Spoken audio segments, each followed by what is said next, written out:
You open an app, drop a blue pin, and a voice tells you to turn left in 400 feet.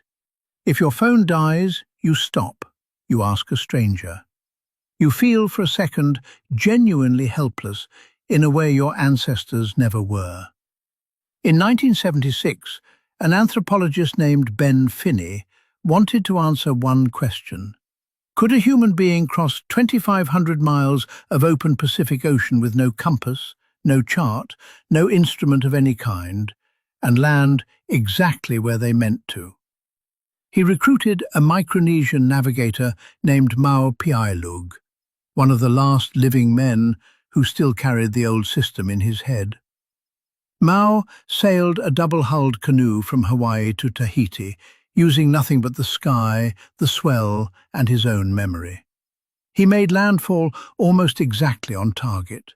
No one on that boat had ever made the crossing before. Mau had never even sailed those waters.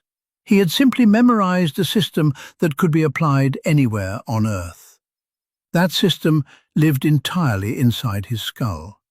Mau had memorized the rising and setting points of more than 200 stars.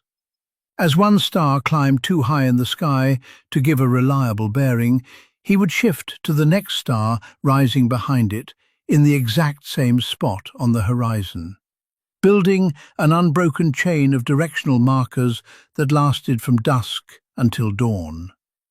During the day, when the stars vanished, he read the ocean itself. Swells generated by distant, steady trade winds move in consistent directions for thousands of miles, and a trained navigator can feel the rhythm of 2 or 3 overlapping swell patterns through the hull of a canoe with his own body, correcting course by the pitch and roll beneath his feet with his eyes closed. This wasn't intuition, it was architecture. Micronesian navigators organized the entire visible sky into a mental structure called a star compass, dividing the horizon into 32 houses, each one anchored to a star's fixed rising or setting point. And they used something even stranger to track distance without any instrument at all.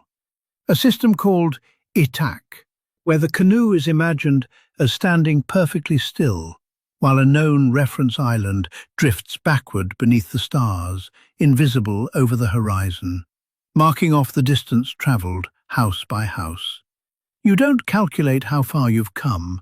You watch an island you can't even see slide past in your mind, and you always know exactly where you are. None of this began with Mau.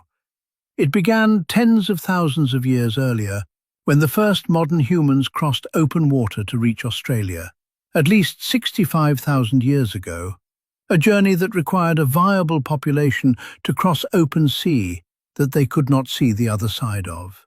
Nobody stumbled onto a continent by accident that many times. Somebody was reading the world with the same precision Mau carried into the 20th century, and passing it down before writing existed, before metal existed, before agriculture existed. On land, the method changes, but the underlying skill is identical. Total, obsessive attention to a landscape most of us have trained ourselves to ignore.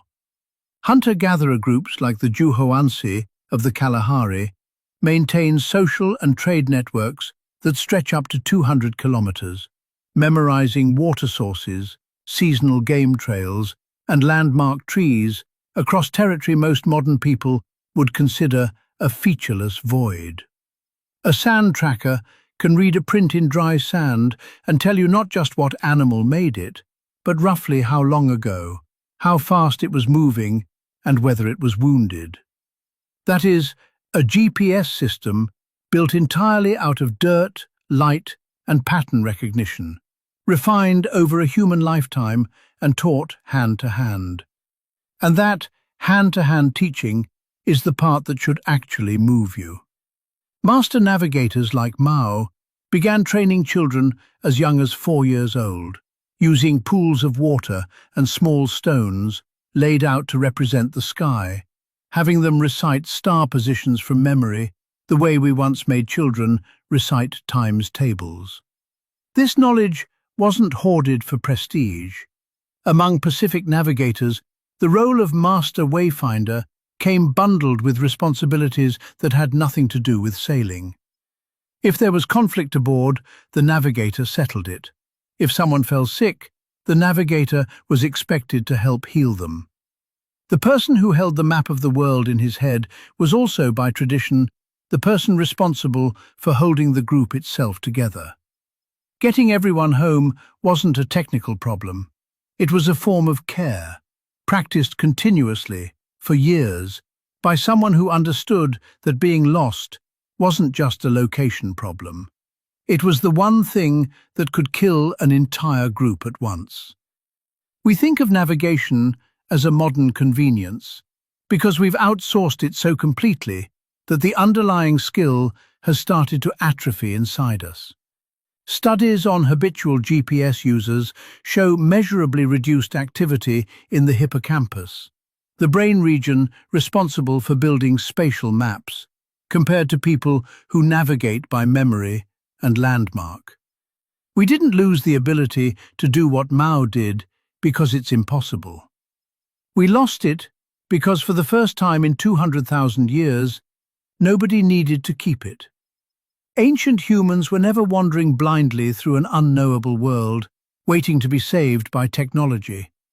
The world was the technology. Every star had a fixed address. Every swell carried a direction. Every footprint told a story if you knew how to read it. Being lost wasn't a constant threat hanging over their heads. It was a condition that, for someone properly trained, essentially didn't exist. Somewhere between then and now, we traded a mind that could hold the entire sky in memory for a screen that tells us to turn left in 400 feet. It's worth wondering every so often what that trade actually cost us.